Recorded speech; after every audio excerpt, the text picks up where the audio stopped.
আরে operation table থেকে পেশেন্টটাকে ফেরত পাঠিয়ে দিচ্ছি, অদ্ভুত। ডেলিবারেটলি তো হবে না সাসপেনশন। এই পরে কথা বলুন। আসুন স্যার আসুন। ওহো, আপনাকে তো আবার বসুন বলা যাবে না। ডক্টর সেনগুপ্ত, আজ কিন্তু আমি চেয়ারে বসবো। হ্যাঁ বসছি। Really? হ্যাঁ আমি বসছি স্যার। হ্যাঁ, বসুন। হ্যাঁ বলুন স্যার। হেডকোয়ার্টার থেকে রিপোর্ট এসেছে।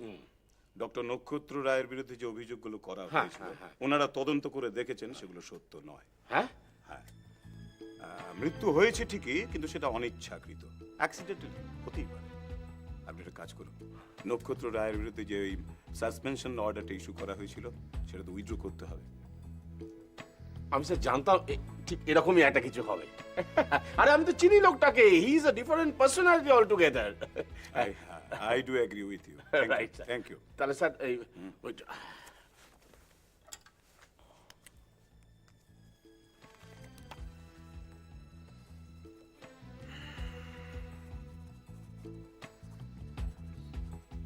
ভাই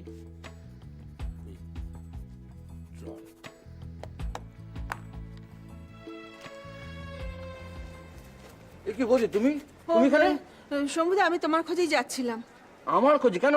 হ্যাঁ মানে তোমাকে আমার খুব দরকার। তোমার হাতে একটু সময় হবে? সময় বলতে, জানো তো আমি এখন ডিউটিতে আছি, আর তাছাড়া একজন আছে না, ওই যে এসছে নতুন বাস সাহেব। তুই কি করি বলো তো? 10 মিনিটের সময় হবে না? 10 মিনিট? আচ্ছা বলো বলো, যা বলো তাড়াতাড়ি বলো। আসলে হয়েছে কি, তুমি তো জানো তোমার ব্রজদাকে পুলিশে ধরেছে।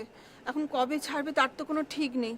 না মানে আসলে আমি তো একা, ছেলেটাও ছোট, আর সংসারের তো এই অবস্থা। এখন কোথায় যাই কি করি আমি কিচ্ছু বুঝতে পারছি না। সে তো ঠিকই, পুলিশে যখন ধরেছে তখন তো সহজে ছাড়বেও না।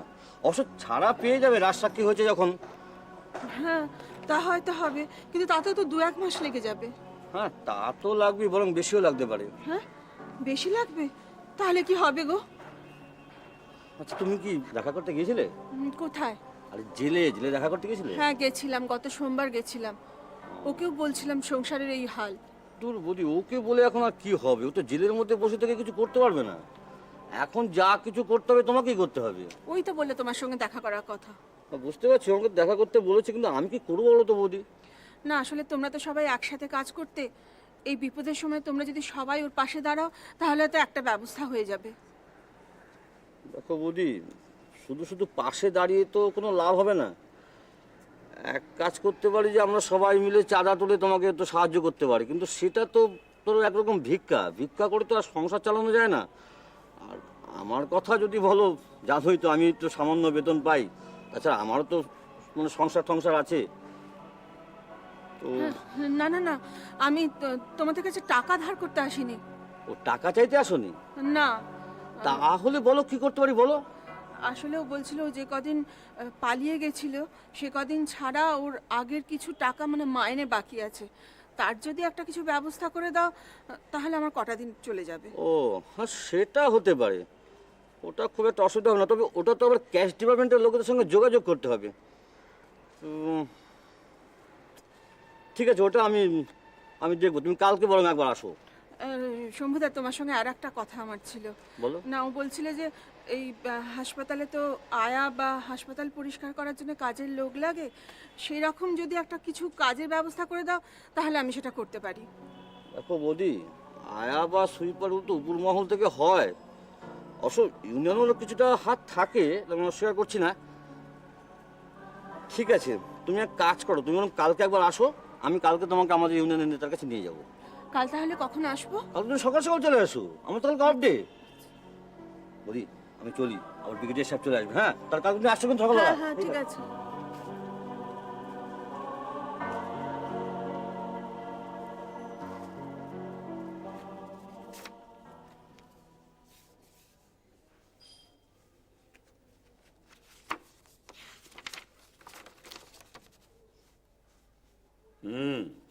যাবেন স্যার?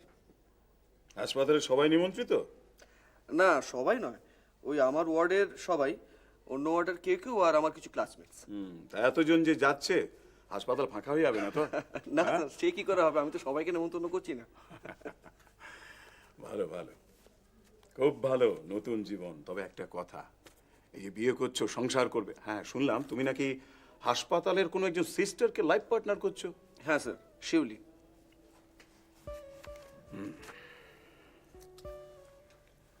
সংসার বড় কঠিন ধর্ম। মানুষের স্বার্থপরতার সবচেয়ে বড় সুযোগ তৈরি হয় এখানে। বৃহত্তর সামাজিক দায়িত্বের প্রতি অবহেলা জন্মায়। সামান্য স্বার্থের কারণে অনেক গুরুতর অন্যায়কে মেনে নিতে হয়। এইভাবে মেনে নিতে নিতে হোমো এরিকটাস হয়ে যায় হোমো স্যাপিয়েন, হতে হতে সরীসৃপ হয়ে যায়, বিবর্তন পেছনের দিকে চলতে শুরু করে। হুঁশিয়ার ব্রাদার, সাংসারিক দায় মেটাতে গিয়ে আবার সামাজিক দায়ের কথা ভুলে যেও না যেন। না sir. Wish you best of luck. Thank you sir. Sir যাবেন কিন্তু?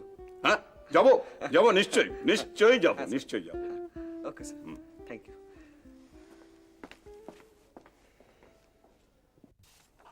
বাবা, হ্যাঁ, দারুণ কাঠ হয়েছে তো বাবা, তো সুন্দর সুন্দর জিনিস বেরিয়েছে আজকাল। এটা এটা আবার, ও বাবা, একদিকে ইংরেজি একদিকে বাংলা, হ্যাঁ, দারুণ ব্যাপার, খুব ভালো। তা কি কি কিরকম দাম পড়লো এক একটা? এই মরেছে, সেটা তো বলতে পারবো না, বাড়ির লোকেরা জানে। তবে যেটা বলতে পারবো সেটা হচ্ছে যে 17 ফেব আপনি কিন্তু অবশ্যই আসবেন। অবশ্যই। তাহলে উঠি? আরে দাঁড়াও দাঁড়াও, বসো বসো, যাচ্ছ কোথায়? তা কোথায় যাওয়া হচ্ছে হানিমুন? ওই কি চন্দ্রিকা না মা। চন্দ্রিমা, হ্যাঁ, কোথায় যাচ্ছ? আসলে এখনো ঠিক করিনি, দেখি কথাবার্তা বলে কোথায় যাওয়া যায়। তোমার বিয়ে তো 17ই ফেব্রুয়ারি, তার মানে ধরো বৌভাত, আদার ফর্মালিটিজ, ওই একটা কি বলে অষ্টমঙ্গলা টঙ্গলা সেরে করতে করতে ফেব্রুয়ারি এন্ড। তুমি যদি আর্লি মার্চেও যাও, তাও বসন্তকালটা কেটে যাবে। তার মানে অল্প অল্প গরম। তুমি এক কাজ করো, হিল স্টেশনে ঘুরে এসো। দেখি আলোচনা করে। হ্যাঁ, আলোচনা ভেরি ইম্পর্টেন্ট। বউয়ের সাথে তো হ্যাঁ। খুব ভালো, খুব ভালো। বউয়ের সাথে আলোচনা করো। আরে বাবা, বউ আর বর যদি মিলেমিশে একটা কোনো ডিসিশন নেয় না, ওই বলে না মিয়া বিবি রাজি, কি একা একা কাজ হয়? তাহলে খুব ভালো হয়, খুব খুব ভালো। তবে কটা দিন ডাক্তারিটাকে সাইড লাইনে রেখে দাও। হ্যাঁ, আরে নতুন বিয়ে করছো, সংসার করছো, মন দিয়ে সেই সব করো। একটা জিনিস মনে রাখবে, যে মানে ঘর যদি ঠিক থাকে তাহলে বাইরেটাও ঠিক থাকবে, আর ঘর যদি টলমলে হয় তাহলে বাইরে তো পা হরকাবে। অবশ্যই, আপনার কথা মনে থাকবে। থ্যাংক ইউ স্যার, আসবেন কিন্তু। ওকে, থ্যাংক ইউ।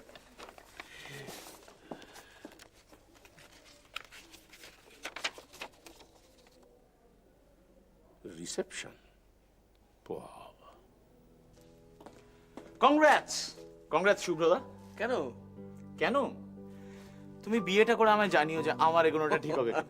অ্যাটলিস্ট তোমাদের দেখে যা একটু সাহস পাচ্ছি। আরে সাহসের কি আছে ভাইয়া, নেবে পড়ো। দেখো, জগৎ সংসারে যখন এসেছো, তখন ছোট্ট একটা সংসার পাতে কি ক্ষতি? Well said, very well said. এই তোমরা সিনিয়ররা যে পথটা দেখাচ্ছ তাতেই একটু ভরসা পাচ্ছি। যেও কিন্তু। ও শিওরলি, ডেফিনেটলি। ঠিক আছে, take care, best of luck. Thank you. Okay, see you. See you.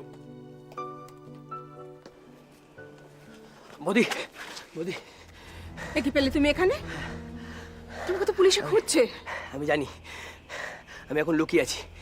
পুলিশের বাবা টের পাবে না কোথায় আছি আমি। তুমি এখানে কেন এসেছো? শোনো, তুমি সমুদ্রের সাথে কেন দেখা করতে গেছিলে গো? তোমাকে কি বললো? যেই বলুক, তুমি সমুদ্রের সাথে কেন দেখা করতে গেছিলে? আমার দরকার ছিল। আচ্ছা শোনো, তুমি একটা কাজ করে দিতে পারবে? কি?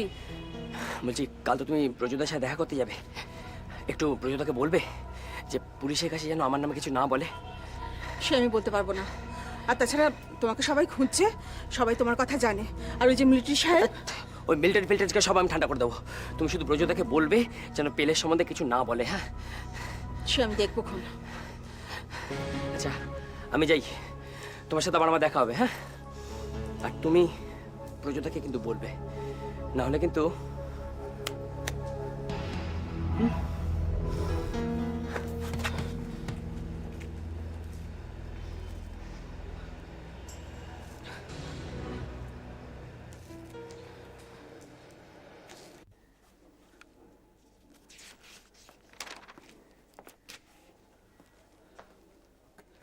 স্যার, হ্যাঁ বলো সুরজিৎ। স্যার, ডক্টর শম্ভুদ্ধ ব্যানার্জির জ্ঞান ফিরেছে। ইয়েস স্যার, আপনি বলছিলেন ওনার সঙ্গে একটু কথা বলবেন। হ্যাঁ বলো, চল।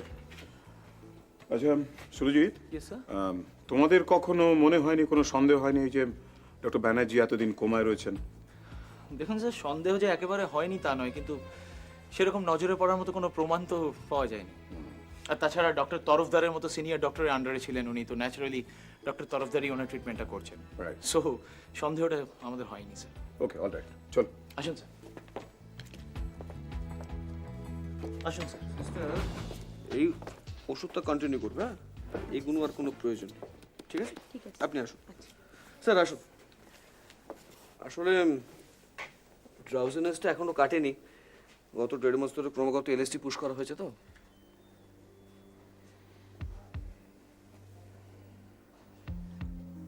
কেমন লাগছে ডক্টর ব্যানার্জি? ডক্টর ব্যানার্জি, কেমন লাগছে এখন? অনেকটা ভালো। আপনি কি জানেন আপনাকে এলএসডি পুশ করা হতো?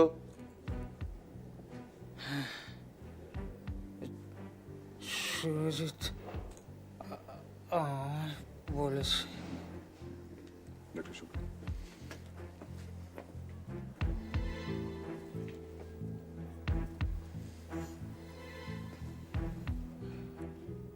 এখন আপনি বলুন আমাকে, আপনি কি কি জানেন, কি দেখেছেন? ওরা আমার সাথে যোগাযোগ করেছিল। ওরা ওরা মানে কারা? কারা? বলতে পারবো না, তবে ফোনে কথা হয়েছিল। কি কি বলেছিল? কি বলেছিল? ডক্টর রয় যখন কিডন্যাপ ছিলেন হ্যাঁ, তখন ওরা আমায় বলেছিল গণেশ মান্নাকে ছেড়ে দিলে ওরা ডক্টর রয়কে মুক্তি দেবে।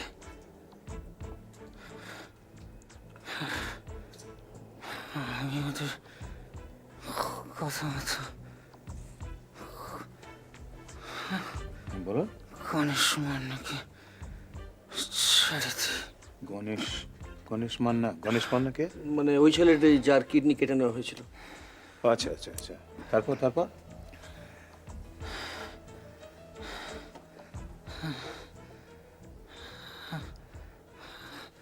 আমার তখন সন্দেহ হয়েছিল পালানের অভিজিৎ বাবুর উপর।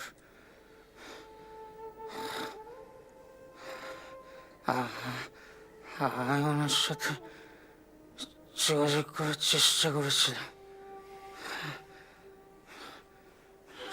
সেটাতে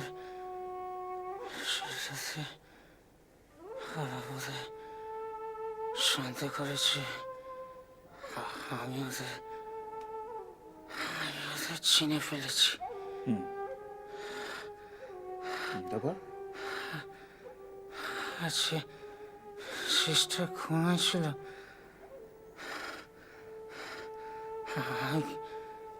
আমি খুনিকে দেখেছিলাম। কে কে খুন করেছিল? কে খুন করেছিল? আপনি তো দেখেছেন, বললেন।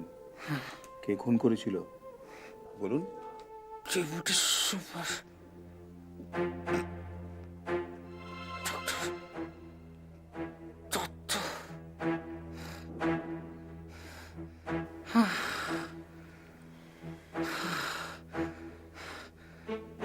আমি একদিন পাশে ঘরে বলুন বলুন। চায়ের গলা শুনেছিলাম। চাই? এটা ডাক্তার দত্তের মতোই।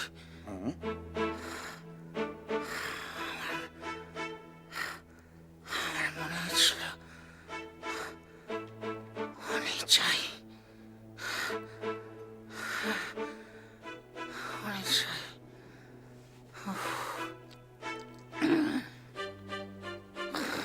বাইদি ভাই,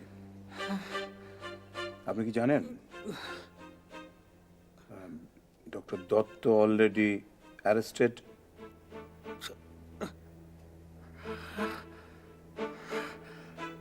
আপনি জানেন?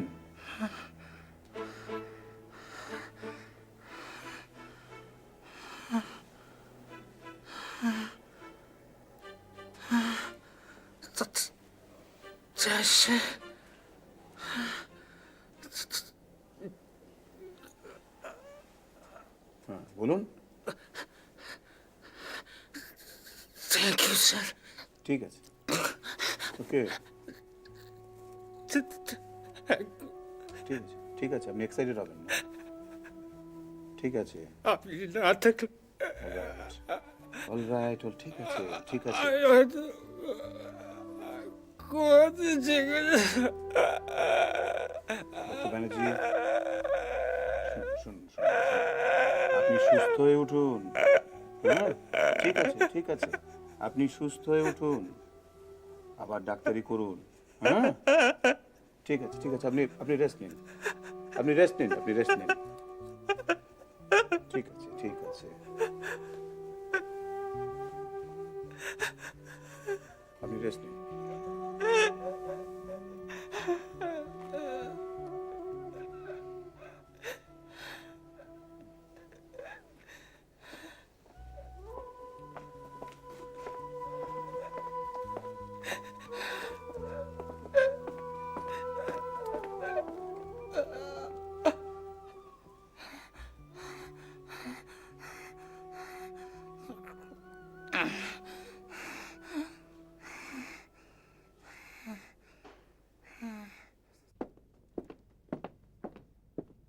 কেমন আছেন? জ্বর এসেছিল? না স্যার। তাহলে পেশেন্টকে আজ থেকে নর্মাল ডায়েট দিয়ে দেবেন। ইউরিনটা কাছে কত দেওয়া হয়েছে? হ্যাঁ স্যার, দিয়ে দিয়েছি। তারপর কেমন আছেন? মোটামুটি রাখো। মোটামুটি কেন? মোটামুটি কেন দেখি, জোরে জোরে নিঃশ্বাস নিতে, বাস, কোনো ভয়ের কারণ নেই। আরে আপনি তো সুস্থ হয়ে গেছেন, ইউরিন কালচার রিপোর্ট এলে আপনাকে রিলিজ করে দেওয়া হবে। আরে মনে জোরানো মশাই, সব ঠিক হয়ে যাবে। হবে তো? 100 বার হবে, নিশ্চয়ই হবে। আচ্ছা।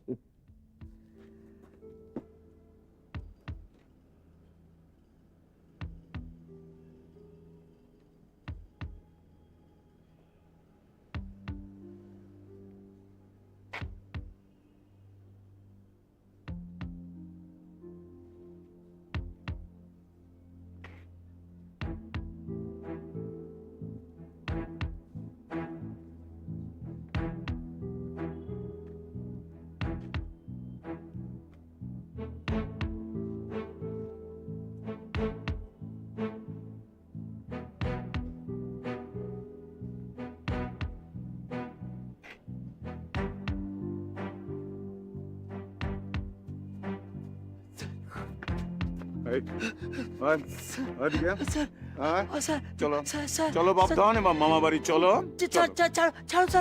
লাগছে স্যার। ছেড়ে দেবো না? স্যার লাগছে। বাছাধনের লাগছে। ওই ওই, তাই তো ভাবি, সব কটাকে ধরলাম, এই চাঁদুটা গেল কোথায়? চল চল।